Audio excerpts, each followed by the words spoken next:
Hello agriculture lovers అందరికీ hi చెప్తున్నారు మా అక్క మా అత్త వాళ్ళు.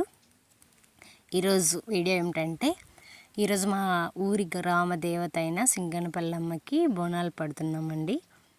ఇది ఉగాది కంటే 1 వీక్ ముందు ఆదివారము మేము సింగనపల్లమ్మకి అయితే బాణాలు పడతాము. ఇది తరతరాల నుంచి వస్తున్న ఆనవాయితీ. ఇలా ఎందుకు పడతారనంటే, నూతన సంవత్సరం అనేది ప్రారంభం కాకముందే ఈ ఇయర్లో జరిగినవన్నీ కూడా మనకి జరిగిండేటివన్నీ మంచి కానీ చెడ్డు కానీ అన్నీ వీటితో వెళ్ళి నెక్స్ట్ వచ్చే ఇయర్ అంతా కూడా మంచిగా జరగాలనేసి, ఇక్కడితో ఇయర్ పూర్తయిపోయి ఎండ్ అయిపోతుంది కాబట్టి నెక్స్ట్ వచ్చే ఇయర్ మనకి అన్నీ మంచిగా జరగాలనేసి ఇక్కడికి అన్ని మొక్కుబళ్ళు అనేటివి తీర్చేస్తారండి. తీర్చి మళ్ళీ ఏమన్నా కోరికలు ఉంటే కొత్తగా మళ్ళీ మొక్కుకోవడం జరుగుతుంది గంగమ్మ తల్లికి.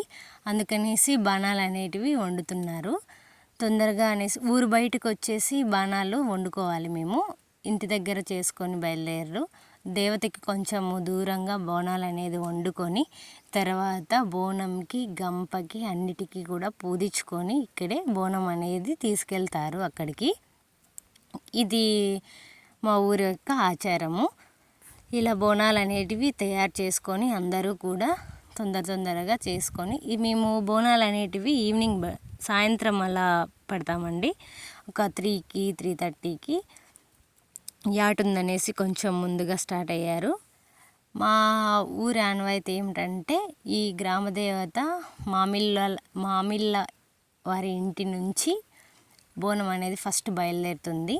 తర్వాత ఆమె ఎక్కడికి వచ్చి నిలబడిన తర్వాత అందరూ కూడా వచ్చిన తర్వాత బోనాలు అనేది తీసుకెళ్ళడం జరుగుతుంది. ఇది మా ఊరి యొక్క ఆచారము. ఫస్ట్ పళ్ళెం వాళ్ళే వేసి ఫస్ట్ టెంకాయ వాళ్ళే కొట్టాలి.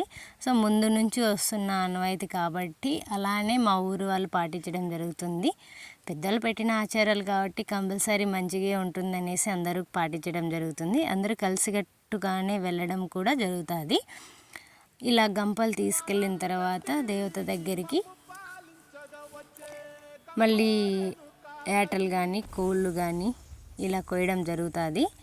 అందరూ కూడా ఇలా కలిసి వెళ్తారు బోనము తీసుకెళ్ళి. చూడండి అందరూ ఎలా వెళ్తున్నారు. మా పిల్లలు, మా అత్త వాళ్ళు, మా అక్క వాళ్ళు, మా చెల్లెళ్ళు అందరూ కూడా చిన్న పెద్ద బిడ్డలేస్తూ అందరూ వీడియోలో రావాలనేసి అందరికీ వీడియో తీస్తున్నాడు మా తమ్ముడు. బోనాలు తీసుకెళ్ళిన తర్వాత చెట్టు దగ్గర మొత్తం అంతా కూడా శుభ్రం చేసుకుంటాము. ఎందుకంటే సంవత్సరానికి ఒకసారేనండి ఇక్కడ బోనాలు పట్టేది. మధ్యలో అనేటివి అలా పట్టారు. సో అందుకనేసి చెట్టుకి చాలా చేతులు పట్టేస్తుంది. మొత్తం అంతా కూడా క్లీన్ చేసుకొని బొమ్మలని క్లీన్ చేసుకొని గంగమ్మకి పసుపు కుంకుమ అనేది పెట్టడం జరుగుతుంది. గంగమ్మకి కళ్ళు పసుపుతో కుంకుమతో కళ్ళు గీస్తే చాలా అంటే చాలా ఇష్టము. సో అందుకనేసి చెట్టునంతా కూడా క్లీన్ చేసేసి తర్వాత పసుపు కుంకుమతో కళ్ళు అనేది గీయడం జరిగింది. ఆ కళ్ళు తర్వాత పువ్వులు ప్రతి ఒక్కరూ కూడా పూలు తీసుకొచ్చేసి చెట్టుకు అనేది పెట్టడం జరుగుతుంది. అందరూ కూడా దీపం ఒత్తులు అన్నీ తీసుకొచ్చి దీపంలో పోయడం జరుగుతుంది. ఊరంతా కూడా ప్రతి ఒక్కరు కొంచెము అన్నీ దీపంలో పోస్తారు. ప్రతి ఒక్కరు వాళ్ళు మొక్కుకున్న మొక్కులన్నీ తీర్చేస్తారు. అందరూ కూడా తెచ్చి బాగా అలంకరించడం జరిగింది. సో నేనైతే లాస్ట్లో వేసాను నా దండ. అందరికీ కూడా హెల్ప్ చేసి అందరి దండలు కట్టేసిన తర్వాత నా దండ లాస్ట్లో వేసాను నేను. గాజులు, నిమ్మకాయలు, తర్వాత దారము అన్నీ తీసుకొచ్చి పెడతారండి. ఎందుకంటే అమ్మవారు కదా, ఆమె ఆడామె కాబట్టి పసుపు కుంకుమ గాజులు ముత్తైదులు పెడితే చాలా ఇది అన్నమాట. సో పసుపు కుంకుమతో పాటు దారం అనేది చుడతారు. పసుపు చుట్టేసి తర్వాత దారం అనేది చుడతారు.